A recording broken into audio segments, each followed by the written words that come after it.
بسم اللہ الرحمن الرحیم۔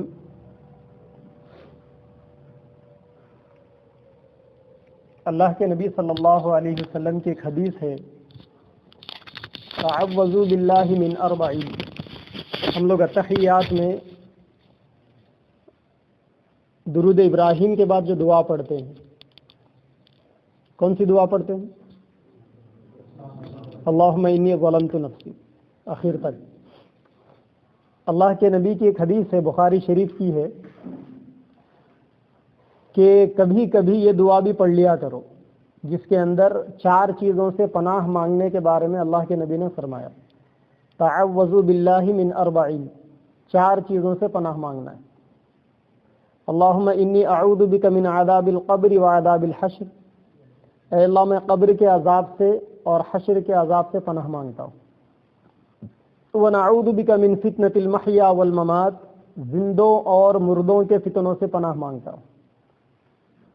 وَنَعُوذُ بِكَ مِن فِتْنَةِ الْمَسِيحِ الدَّجَّالِ، دجال کے فتنے سے پناہ مانگتا ہوں۔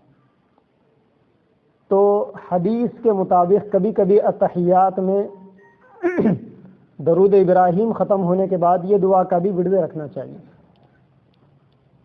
اور ساتھ ہی ساتھ اللہ کے نبی صلی اللہ علیہ وسلم کی مشہور دعا تھی مناجات مقبول میں، حضرت مجدد ملت مولانا اشرف علی صاحب تھانوی رحمۃ اللہ علیہ نے، اور حزب الاعظم میں اور دیگر کتابوں کے اندر بھی، دلائل الخیرات وغیرہ میں، ہمارے اکابر نے اللہ کے نبی صلی اللہ علیہ وسلم کی ان ساری دعاؤں کو جمع کر دیا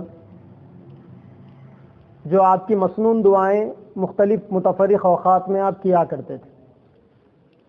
تو ان میں ایک اللہ کے نبی صلی اللہ علیہ وسلم کی خاص دعا یہ بھی ہے، اللہم انی اعوذ بک من الفتن ما ظہر منہا وما بطن، اے اللہ میں آپ سے فتنوں سے پناہ مانگتا ہوں، وہ فتنے جو نظر آتے ہیں اور وہ فتنے جو نظر نہیں آتے۔ قرآن مجید میں اللہ تبارک و تعالی نے فرمایا وَنَبْلُوكُمْ بِالشَّرِّ وَالْخَيْرِ فتنہ، کہ ہم تم کو کبھی شر کے ذریعے سے اور کبھی خیر کے ذریعے سے آزماتے رہیں گے۔ ایک جگہ پر اللہ تبارک و تعالی نے اور ایک بڑی پیاری بات فرمائی، احسب الناس ان یترکوا ان یقولوا آمنا وهم لا یفتنون، کیا لوگوں کا یہ خیال ہے کہ وہ صرف اتنا کہنے سے چھوڑ دیے جائیں گے کہ ہم ایمان لائے؟ وهم لا یفتنون، کیا اللہ ان کو فتنے میں نہیں ڈالے گا؟ کیا اللہ ان کو نہیں آزمائے گا؟ وَلَقَدْ فَتَنَّ الَّذِينَ مِن قَبْلِهِمْ فَلَيَعْلَمَنَّ اللَّهُ الَّذِينَ صَدَقُوا وَلَيَعْلَمَنَّ الْكَاذِبِينَ، اللہ تبارک و تعالی نے پچھلے لوگوں کو بھی آزمایا تھا، تمہیں بھی آزمائے گا۔ اللہ نے پچھلے لوگوں کو بھی فتنوں میں ڈالا تھا، تمہیں بھی فتنے میں ڈالے گا، تاکہ اللہ یہ دیکھ لے کہ تم میں سچے کون ہیں اور جھوٹے کون ہیں۔ تو میرے بھائیوں، خوش قسمتی کہیں یا بدقسمتی کہیں کہ ہم لوگ اس وقت فتنوں کے زمانے میں چل رہے ہیں۔ خوش قسمتی اس اعتبار سے میں کہہ رہا ہوں کہ آج کے زمانے میں اگر کوئی آدمی اپنے عقیدے کو بچا لے تو انشاءاللہ جنت پکی، یہ ہماری خوش قسمتی۔ صحابہ جیسی قربانی ہم نہیں دے سکتے۔ اور بدقسمتی ہماری یہ ہے کہ یہ وہ زمانہ ہے جس کے بارے میں اللہ کے نبی نے فرمایا یصبح الرجل مؤمنا ویمسی کافرا، صبح کا مسلمان شام کا کافر، شام کا مسلمان صبح کا کافر۔ پچھلے دور میں سمجھ میں نہیں آتا تھا کہ بھئی صبح کا مسلمان شام کا کافر، تو سمجھ میں آنے والی بات ہے کہ دن بھر کے ایکٹیویٹیز میں ہو سکتا ہے کہ آدمی کا ایمان چلا جائے، لیکن یہ شام کا مسلمان صبح کا کافر کیسا؟ آج زمانہ وہ باتوں کو سمجھا رہا ہے کہ نیٹ آن کر کر بستر پر لیٹ کر ہم جو کچھ دیکھتے ہیں یا دین کے نام پر جہاں کچھ جاتے ہیں، جو کچھ تلاش کرتے ہیں، وہی ہمیں شام کے مسلمان کو صبح ہوتے ہوتے کافر بنا دیتا۔ جب تک نیٹ کا فتنہ موجود ہے تب تک مسلسل فتنے لگے ہوئے۔ ہاں، یہ ممکن ہے کہ آپ نیٹ کا فتنہ نکال دو، اینڈرائڈ موبائل استعمال کرنا، اسمارٹ موبائل استعمال کرنا چھوڑ دو، تو شاید یہ بہت بڑا فتنہ ہے، 80% فتنوں سے آپ بچ سکتے ہیں۔ بقیہ یہ ہے کہ اس موبائل کو رکھ کر آپ فتنوں سے اپنے آپ کو نہیں بچا سکتے۔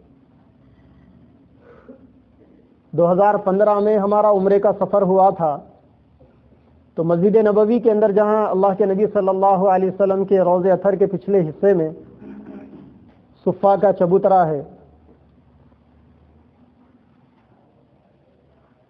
تو اس چبوترے کے دامن میں آپ دیکھیں گے مسجد نبوی کا کبھی میپ، یا اللہ ہم کو بار بار جانا نصیب کرے۔ غلاموں کو آقا کے در کے علاوہ اور کیا چاہیے؟ اللہ ہمیں وہاں کا جینا وہاں کا مرنا نصیب کرے۔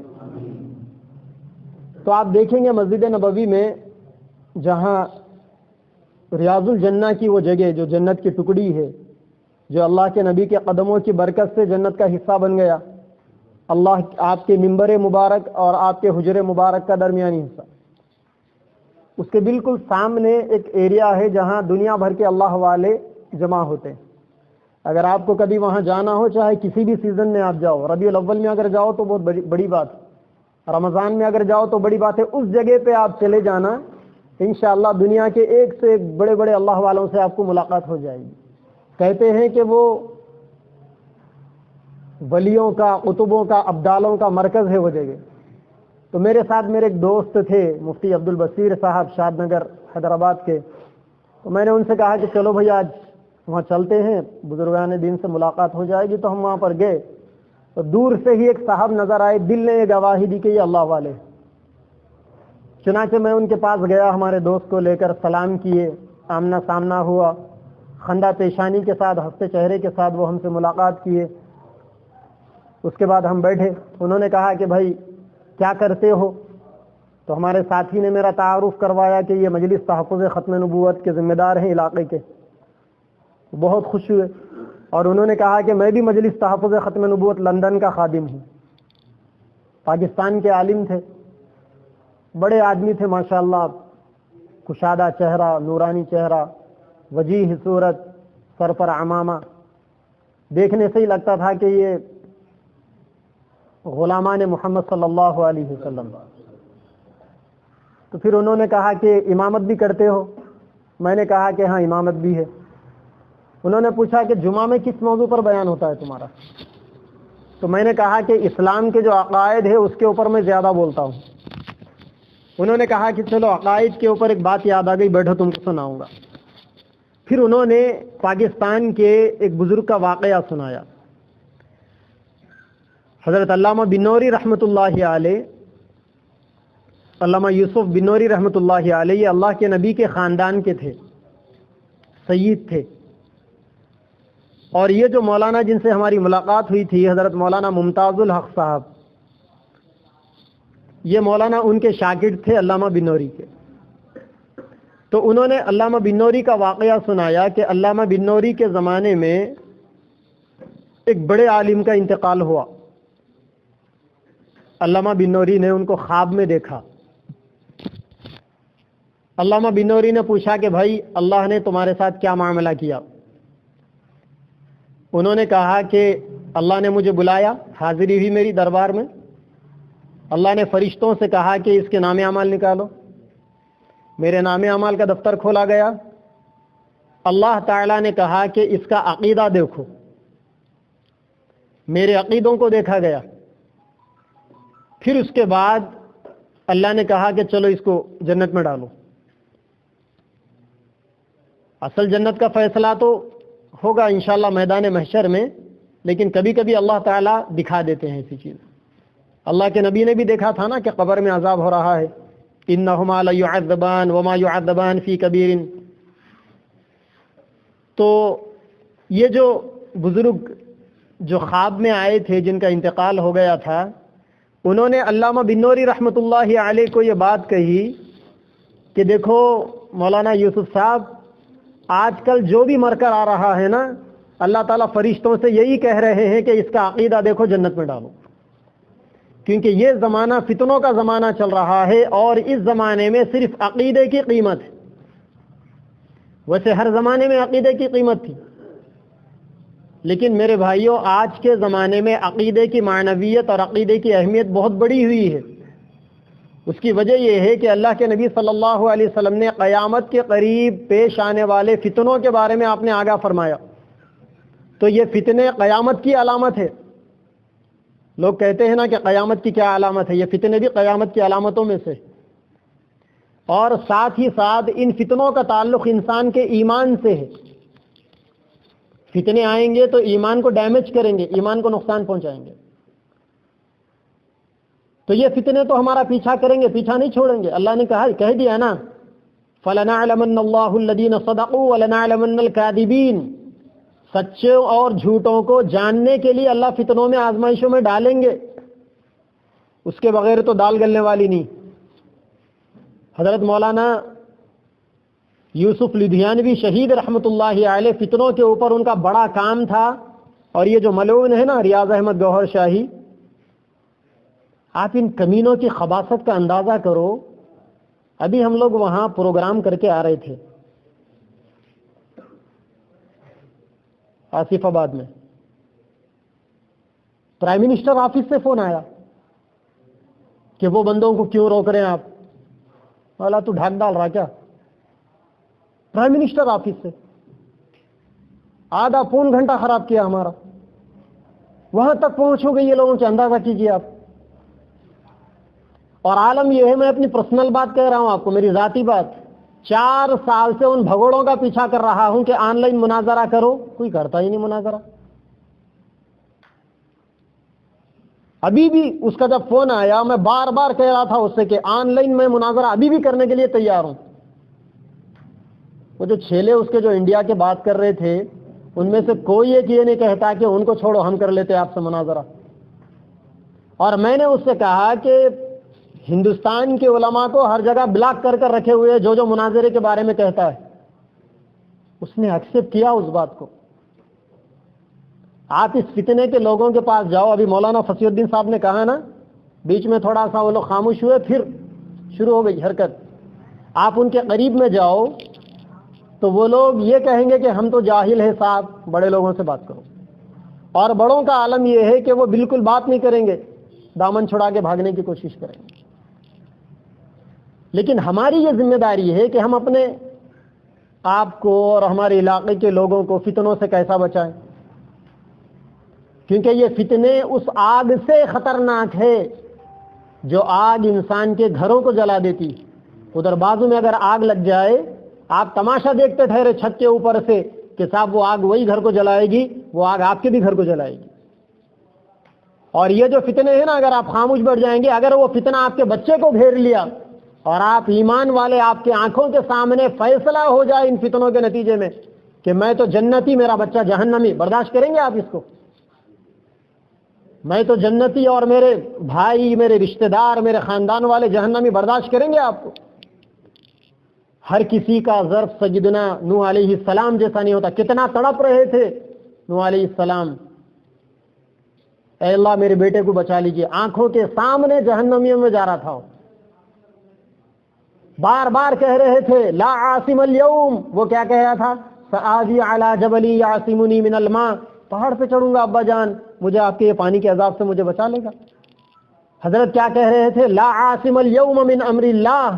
آج اللہ کے فیصلے کو کوئی ٹال نہیں سکتا، کوئی نہیں بتا سکتا تجھے آج. حضرت تڑپتے رہ گئے. ان کے سامنے ان کا لخت جگر کنعان جہنم کے حوالے ہو گیا. بعدا للقوم الظالمین، بعدا للقوم الکافرین، کافروں میں سے ہو گیا. تو یہ جو فتنے ہیں نا، 2-3 فتنوں کا آپ کے سامنے نام آیا، ایسے بیشتر فتنے. کچھ تو وہ ہے جو ظاہر ہو گئے، اور کچھ تو وہ ہے جو ظاہر ہونا چاہتے ہیں، نئے نئے فتنے. لہذا میرے بھائیوں، ان فتنوں سے جانکاری ہمارے لیے بنیادی طور پر ضروری. اللہ کے نبی صلی اللہ علیہ وسلم کی حدیث ہے، 4 چیزوں کی علامتیں آپ نے بتائی تھی کہ جب 4 چیزیں معاشرے میں دیکھو تو سمجھ جاؤ کہ فتنے بڑھ گئے. ایک تو مال کی محبت تھی، اور دوسرا خواہشات نفسانی کی پیروی. آج کل ہر کوئی مالداری بننا چاہ رہا نا. میرے استاد محترم حضرت مولانا زاہد الرحمان صاحب رحمۃ اللہ علیہ کہتے تھے، ایک زمانہ وہ تھا جب لوگوں میں الگ الگ شوق ہوتے تھے. کسی زمانے کے اندر شعر شاعری کمال کا فن سمجھا جاتا تھا. جس کے پاس شعر شاعری کا فن بڑا، وہ زمانے کا نمایاں انسان. کسی زمانے میں علم حدیث بڑے پن کی علامت ہوا کرتی تھی. کسی زمانے کے اندر تیر اندازی، فلاں فلاں فلاں الگ الگ زمانے. حضرت کہتے تھے کہ بدقسمتی سے آج کا زمانہ ایسا زمانہ ہے جس میں لوگ مالداری کو بڑے پن کی علامت سمجھتے. تو جو 4 علامتیں فتنوں کے دور کی بتائی گئی، پہلی علامت مال کی محبت، دوسری خواہشات نفسانی کی پیروی، اور تیسرے دنیا کو آخرت پر ترجیح دینا. آج ہر انسان اپنے عمل سے یہ بتاتا ہے کہ مجھے مرنا کہاں ہے، موت کا آپشن نہیں ہے میری زندگی میں، مجھے تو جینا ہے، لہذا آخرت پر میں دنیا کو ترجیح دیا ہوں. ہر انسان کا عمل، بہنوں کا حق ڈالنے والے بھائیوں کو کیا احساس ہے؟ مر کے اللہ کے سامنے جواب دینا ہے. حرام کمانے والے، کاروبار میں ڈنڈی مارنے والوں کو احساس ہے کہ مر کے اللہ کے سامنے جواب دینا ہے. ارے آج تو لوگ دینی اداروں کے نام پہ، اللہ کے گھروں کے نام پہ، بیواؤں یتیموں کے نام پہ اپنا پیٹ پالنا یا اپنی دنیا چمکانے سے عیب نہیں سمجھتے. حیدرآباد میں سیلاب آیا تھا نا، بہت ساری تنظیموں نے رفاہی کام کیا. مجھے حیرت ہوئی، حیدرآباد گیا، ایک صاحب کہنے لگے کہ وہ جو فلاں صاحب ہے نا، ابھی حال حال میں ایک بڑی پراپرٹی لیے. میں نے کہا کہ لاک ڈاؤن تھا، زمانہ پورا جو ہے خستہ حال تھا، کہاں کیا ان کا کوئی کاروبار ہے کیا؟ کہنے لگے کہ نہیں، ریلیف کے نام پہ سیلاب کے 45-50 لاکھ جمع کیے، پراپرٹی خرید لیے. مرنا نہیں ہے. تو اللہ کے نبی نے فرمایا کہ دنیا کو آخرت پر ترجیح دیا جائے.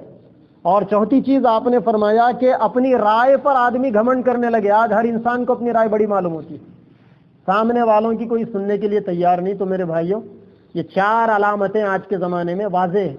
اللہ کے نبی صلی اللہ علیہ وسلم نے فرمایا کہ جب فتنے عام ہو جائے، 2-4 باتیں احادیث کی روشنی میں آپ نے فرمایا، اے لوگوں، جب فتنے عام ہو جائے تو سب سے پہلا کام مسلمانوں کی جماعت کو لازم پکڑ لو، جماعت سے مت کٹو، مسلمانوں کی اجتماعیت سے الگ مت ہو جانا. اگر مسلمانوں کا امیر المومنین ہے، خلیفہ ہے، اسلامی گورنمنٹ ہے، اس بادشاہ کی مخالفت نہیں کرنا. لیکن چونکہ ہم اسلامی کنٹری میں نہیں ہیں تو ہمارے لیے یہ حدیث کیا کہتی ہے؟ ہمارے لیے یہ حدیث یہ کہتی ہے کہ ہم مسلمانوں کی جمعیت اور اتحاد کے ساتھ رہے، کیونکہ میرے نبی نے فرمایا لا تجتمع امتی علی الضلالہ، میری امت میکسیمم گمراہی پر جمع نہیں ہو سکتی. تو اس کا مطلب یہ جو فتنے آئیں گے یہ بے شرم کے درختوں کے مانند چھوٹے چھوٹے کچھ لوگ آئیں گے، کچھ لوگ جمع ہوں گے، پھر بکھر جائیں گے. پوری اسلام کی تاریخ میں 1450 سالہ تاریخ میں ایسے ہزاروں نہیں لاکھوں فتنے پیدا بھی ہو گئے، ختم بھی ہو گئے. انشاءاللہ یہ بھی ختم ہو جائیں گے. لیکن ہمارے لیے کیا حکم ہے آقا صلی اللہ علیہ وسلم کا کہ مسلمانوں کی جماعت کے ساتھ، ابھی یہاں سے نعرہ لگایا گیا تھا بڑے درد دل کے ساتھ کہ پوری جمعیت کے ساتھ اب ان کے اوپر ٹوٹ پڑنے کا موقع ہے. ان فتنوں کو جڑ سے اکھاڑ پھینکنا ہے، اور یہ فتنہ اکھڑے گا آپ کے اتحاد سے، آپ کی اجتماعیت سے. اگر ہمارے یہاں کے مسلمان تھوڑا سا اجتماعیت کے ساتھ تھوڑا سا جم کر اگر آپ کام کر لیں گے نا، تو پھر انشاءاللہ ثم انشاءاللہ چند دنوں میں یہ فتنہ یہاں سے ہوا ہو جائے گا. پھر اللہ کے نبی نے فرمایا قیامت سے پہلے اور بھی مزید فتنے آئیں گے. تو پھر وہ زمانہ ایسا ہوگا، میرے نبی نے فرمایا عودن، اس زمانے کے اندر آپ کو اپنے گھر کی ٹاٹ بننا پڑے گا. جس طریقے سے گھر کی ٹاٹ، گھر کی کارپیٹ گھر سے بچھی ہوئی رہتی ہے، فتنوں کے زمانے کے اندر آپ کو ویسا رہنا پڑے گا. پھر ایک زمانہ بھی آئے گا، اللہ کے نبی نے فرمایا اس زمانے میں مسلمانوں کا سب سے بہترین ٹھکانہ پہاڑوں کی چٹانیں، اور سب سے بہترین غذا مسلمان بکریوں کو پالے اور اس کا دودھ پیے. فتنوں کے زمانے کا بہترین ٹھکانہ اور یہ بہترین غذا ہوگی. ابھی اتنا سنگین زمانہ نہیں آیا لیکن آنا چاہتا ہے. اور پھر اسی کے ساتھ ساتھ اللہ کے نبی نے فرمایا تماشائی مت بنو. تماشائی کا مطلب ابھی مولانا نے کہا کہ ارا ٹی وی کے اوپر وہ گندگی پھیلاتے ہیں، اب آپ جا کے یوٹیوب کے اوپر ارا ٹی وی مار کے دیکھ لیے، یہ تماشائی بننا ہے. یہ اللہ کے نبی نے فرمایا جہاں 4 لوگ جمع ہو جائے تم مت جاؤ، کیونکہ وہاں بھی فتنہ لوگوں کی جمعیت کے ساتھ تمہیں خراب کرے گا. اور یہ چیزیں تو ہو گئی. بقیہ اس کے علاوہ بزرگان دین نے قرآن کی آیتوں کو جمع کر فتنوں کے زمانے کے بارے میں فرمایا وَاصْبِرْ نَفْسَكَ مَعَ الَّذِينَ يَدْعُونَ رَبَّهُمْ بِالْغَدَاةِ وَالْعَشِيِّ يُرِيدُونَ وَجْهَهُ. فتنوں کے زمانے کے اندر علماء کرام، صلحاء کرام، نیک لوگوں کے ساتھ تعلق کو مضبوط کرنا. اللہ کا قرآن کیا کہتا ہے؟ فتنوں کا علاج دماغوں میں لکھ لیجئے.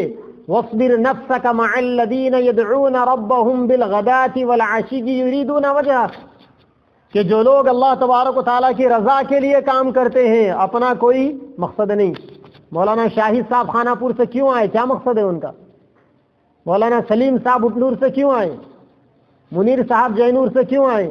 میں مٹپلی سے اور حافظ جلال صاحب بھیمگل سے اور مولانا اکرام صاحب آرمور سے کیوں آئے؟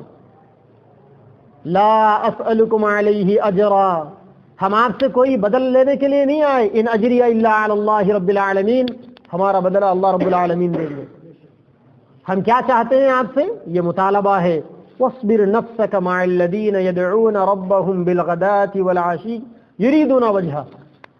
اللہ والوں کی، علماء کرام کی صحبت کو مضبوطی سے پکڑ لو. ایک زمانہ تھا پورے اسٹیٹ میں ایک بھی عالم نہیں دکھتا تھا. لوگ کہاں کہاں سے آتے تھے تراویح سنانے کے لیے، اور آج کیا کمال ہے ماشاءاللہ. عادل آباد ضلع کو دیکھ لو، 200-300 سے کم علماء نہیں ملیں گے. کیا شان ہے مولا کی، ہے کہ نہیں؟ معمولی کروٹلا میرا نانیال، ابھی پرسوں ہم لوگ کلیکٹ کر رہے تھے 80 حفاظ کرام، 45 علماء کرام، 3 مفتیان کرام. سبحان اللہ. نظام آباد کے آگے ایک چھوٹا سا مقام ہے کندہ کرتی.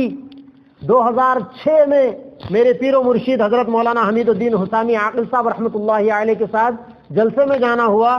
رپورٹ پڑھ کر بتائی گئی تو پتا چلا 150 حفاظ، 86 علماء کرام کندہ کرتی. 2006 کی بات، 15 سال گزر گئے. اور کیا شان ہے اللہ تعالیٰ نے.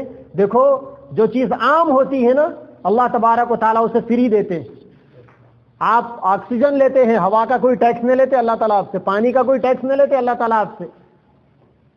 اسی طریقے سے آج کے زمانے میں علماء کرام کی صحبت اور ان کی سرپرستی میں چلنا بے حد ضروری تھا. اللہ تعالیٰ نے چپے چپے پہ علماء کرام کو پھیلا دیا. کوئی علاقہ اس وقت ایسا نہیں ماشاءاللہ ہمارے ملک کا، قربان جائے ہمارے اکابر کے اوپر اللہ ان کی قبروں پر کروڑوں رحمت نازل فرمائے. انہوں نے جو دینی مدارس کا جو جال پھیلایا نا، آج اس کی برکت سے حفاظ کرام، علماء کرام، اللہ اکبر. یو پی میں، بہار میں جائیے، ہر 3 میں سے ایک آدمی عالم ملے گا آپ کو. ہر گھر کے اندر کئی علماء ملیں گے آپ کو. لوگوں کے اندر دینی مزاج آ گیا. اتنا انہوں نے پڑھایا. حیدرآباد کے ایک صاحب تھے، میں نام بھول رہا ہوں، دعوت و تبلیغ کے حضرت مفتی صہیب صاحب کے والد، ماشاءاللہ 6 بیٹوں میں 4 بیٹے حافظ عالم مفتی، 1 بیٹے حافظ اور عالم، اور 1 بیٹا حافظ قرآن. کیا شان. اللہ نے علم کو عام کر دیا، علماء کو عام کر دیا. آپ کے علاقے کے اندر بھی ماشاءاللہ علماء ہے. پہلا کام فتنوں سے اپنے آپ کو بچانے کا. وَاصْبِرْ نَفْسَكَ مَعَ الَّذِينَ يَدْعُونَ رَبَّهُمْ بِالْغَدَاةِ وَالْعَشِيِّ يُرِيدُونَ وَجْهَهُ. علماء کرام کے ساتھ نیک لوگوں کی صحبت. دوسرا کام دین کا صحیح علم اور عقائد حقہ کو حاصل کرنا. اب تک آپ نے دین کے بنیادی عقائد کو حاصل نہیں کیا تھا، اب آپ کے اوپر یہ چیز ضروری ہے کہ آپ علماء کرام کے پاس جائیں اور ان سے یہ کہیں کہ ہمیں اہل سنت والجماعت کے عقائد سکھائیے. اور میں علماء سے بھی گزارش کروں گا کہ اب مسجدوں کے ممبروں کو مرکز بنائیے اور کئی مہینوں تک صرف عقائد کے بارے میں بتائیے. انشاءاللہ اگر اس کے کچھ کتابوں کی ضرورت پڑے گی ہم دیں گے آپ، اور نئے فتنوں کے تعارف کی بھی ضرورت پڑے گی، آپ کا بھائی حاضر ہے انشاءاللہ. یہ صرف ایسا نہیں کہ ایک دفعہ ہم آئیں گے انشاءاللہ، بار بار آئیں گے. یہ ہماری پہلی ملاقات ہے لیکن آخری ملاقات نہیں. کیا آخری ملاقات ہے یہ ہماری آپ کی؟ اگر زندگی باقی ہے تو انشاءاللہ یہ ہماری آخری ملاقات نہیں رہے گی. میں علماء سے گزارش کروں گا کہ اپنے مساجد کے ممبروں کو مرکز بنائیں اور امت کو عقائد سکھائیں. خواتین کے پروگرامز رکھے، جلسے رکھے، اجتماعات رکھے، ان کو بتائیں یہ بات. جمعہ کا ممبر ایسا ممبر ہے ہمارا کہ جمعہ میں ایک مسجد میں جتنے لوگ آتے ہیں اتنے لوگوں کو کسی جلسے میں جمع کرنے کے لیے ہزاروں کے پوسٹر چھپواؤ، بڑے علماء کو بلواؤ، اسٹیج بنواؤ، کھانے کا انتظام کرواؤ. پھر بھی لوگوں کے دینی مزاج کا عالم یہ ہے کہ پھر بھی لوگ جمع نہیں ہوتے. لیکن جمعہ کا اسٹیج ایک ایسا ہے، اگر ہم اس کو، ویسے جمعہ کے دن بھی ہمارے لوگ کب آتے ہیں؟ 5 منٹ 10 منٹ پہلے. جمعہ کی نماز کے بعد اگر امام صاحب کھڑے ہو جائیں اور کھڑے ہو کر 2-4 بنیادی عقیدے جس پر اہل سنت والجماعت میں سب کا اتفاق، دیوبندی، بریلوی، اہل حدیث، جماعت اسلامی، جتنی یہ جماعتیں ہیں جن کا مسائل میں اعمال میں اختلاف ہے لیکن عقیدے میں ایک ہے، ان عقیدے کو کھڑے ہو کر بتانے میں زیادہ وقت نہیں لگتا. آمنت باللہ وملائکتہ وکتبہ ورسلہ والیوم الآخر والقدر خیرہ وشرہ من اللہ تعالی والبعث بعد الموت. ایمان مفصل میں یہ جو 7 بنیادی عقیدے بیان کیے گئے، یا پھر اس کے ساتھ میں اور وہ جو 3 عقیدے سیدنا عیسیٰ علیہ السلام کے نزول کا، سیدنا مہدی علیہ رضوان کے ظاہر ہونے کا، اور ملعون کانا دجال کے آنے کا، خروج دجال کا، یہ بنیادی عقیدے 7-10 عقائد ایسے ہیں. اگر اس کے اوپر ہمارے علماء جمعہ کی نماز کے بعد دعا سے پہلے کھڑے ہو کے 2-3 منٹ اگر کہہ دیں، انشاءاللہ چند جمعہ کے اندر امت کے اکثر افراد تک یہ چیز پہنچ جائے گی. اور ہمارے نوجوان علماء سے ملے، ایک میٹر بنائیں، واٹس ایپ پر چلائیں. ہر محلے کے اندر ہمارے علماء یا ہمارے جو نوجوان ساتھی ہیں، ذمہ دار ساتھی، واٹس ایپ گروپ بنائیں. اس گروپ میں صرف آؤ عقائد سیکھیں اس کا نام رکھ دیں، آؤ دین سیکھیں اس کا نام رکھ دیں. اب اس کے اندر عقائد کو ڈالتے جائیں، 2 روزانہ ایک عقیدہ. اور لوگ جو ہے جب بستر پر جاتے ہیں بیڈ ریسٹ کے لیے، اس وقت لوگ اپنے موبائل کو دیکھتے ہیں، تو ایسے وقت میں ڈالیں کہ عشاء کی نماز کے بعد یا مغرب کی نماز کے بعد آپ کا میسج چلے جانا چاہیے، تاکہ جب وہ بستر پر جائے فرصت سے کھول کر دیکھے تو اس کا سامنا آپ کے اس میسج سے ہو جانا چاہیے، تاکہ وہ چیز اس کے ذہن نشین ہو جائے. یا پھر صبح سویرے تہجد میں میسج چھوڑ دیجیے. آپ جب صبح اٹھے گا فوری جو ہے دیکھنے کے لیے، پہلے زمانے میں اللہ تعالیٰ کا کیا پیغام آیا دیکھتے تھے نا، آج کل ویسا ہی واٹس ایپ آن کیا جاتا ہے، دیکھا جاتا ہے تو سب سے پہلے آپ کا میسج انہیں ملے اور تازہ تازہ دماغ کے اوپر اسلام کا بہترین عقیدہ اتر جائے. 2 چیزیں ہو گئی. اور تیسری چیز میرے نبی نے فرمایا تعوذوا باللہ من الفتن ما ظہر منها وما بطن. اے میرے امتیوں، اے بندوں، اللہ تبارک و تعالیٰ سے ہر اس فتنے سے پناہ مانگو جو چھپا ہوا ہے اور جو نظر آتا ہے. لہذا اس کے لیے استغفار کرنا، دعائیں کرنا اور توبہ کرنا. علماء نے لکھا کہ جو لوگ روزانہ استغفار کرتے ہیں اللہ انہیں کسی فتنے میں گرفتار نہیں کرتے. جو لوگ دعائیں کرتے ہیں اللہ انہیں فتنوں میں نہیں ڈالتے، کیونکہ شیطان نے کیا کہا تھا؟ شیطان نے کہا تھا لَأُغْوِيَنَّهُمْ أَجْمَعِينَ، اے اللہ میں تیرے پورے بندوں کو گمراہ کروں گا. اللہ تعالیٰ نے کیا کہا؟ ان عبادی لیس لک علیہم سلطان، جو میرے بندے میرے چہیتے ان پر تیرا داؤ پیش نہیں چلنے والا. اللہ کے نبی نے فرمایا التائب حبیب اللہ، توبہ کرنے والا اللہ تعالیٰ کا ولی ہے، اللہ کا چہیتا ہے، اللہ کا دوست ہے. جو لوگ استغفار کرتے ہیں، توبہ کرتے ہیں، دعائیں کرتے ہیں، ان پر کوئی فتنہ کام نہیں کرتا. اور اس سے بڑی اچھی بات بتاؤں آپ کو، اگر آپ کبھی دعا نہیں کر سکتے، توبہ استغفار نہیں کر سکتے، تو اس سے بھی زیادہ پاورفل چیز فتنوں سے بچانے کی پیارے آقا صلی اللہ علیہ وسلم کی سنتوں کو اوڑھنا بچھونا بنا لو. انشاءاللہ فتنہ تو فتنے آپ جس گھر میں جس علاقے میں قدم رکھیں گے فتنے ختم ہو جائیں گے انشاءاللہ. اور آخری چیز وَقَيَّضْنَا لَهُمْ قُرَنَاءَ فَزَيَّنُوا لَهُمْ مَا بَيْنَ أَيْدِيهِمْ وَمَا خَلْفَهُم. جہنمی لوگ کیا کہیں گے؟ جب جہنمی لوگ کہیں گے کہ ہمارے پیچھے ایسے لوگوں کو لگا دیا گیا، ایسے دوستیاں ہمیں مل گئی جو ہمیں آگے پیچھے سے گمراہ کرتی رہی. اسی لیے نوجوانوں خاص طور پر نیک لوگوں سے دوستی رکھو، نیک لوگوں سے دوستی رکھو. المرء علی دین خلیلی، انسان اپنے دین کے دوست کے دین پر ہوتا ہے.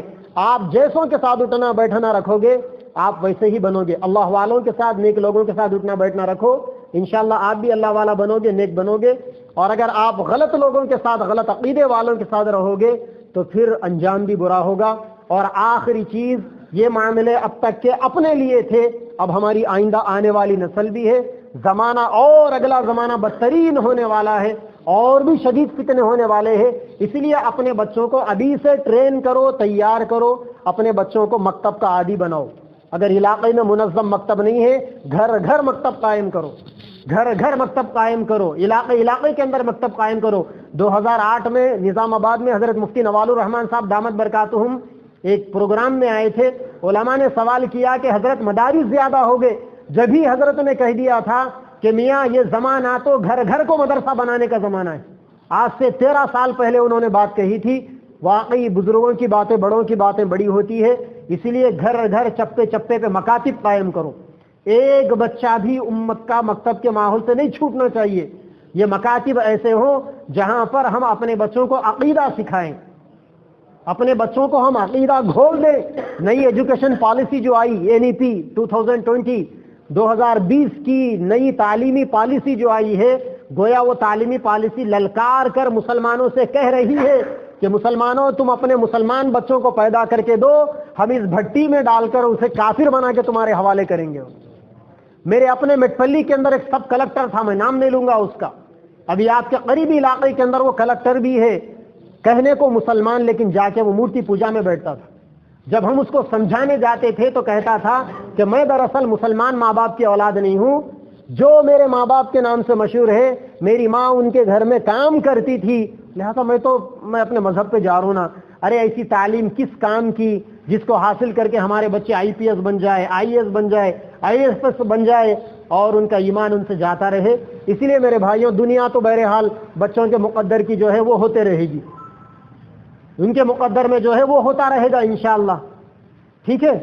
لیکن بچوں کے دین و ایمان کے لیے ہمیں پہلا اسٹیپ آج ہی ڈالنا ہے اور ابھی سے یہاں سے فیصلہ کر کے جانا ہے کہ کل کی صبح سے مکتب کا نظام مستحکم ہونا چاہیے. اللہ تبارک و تعالی ہم سب کو توفیق عطا فرمائے.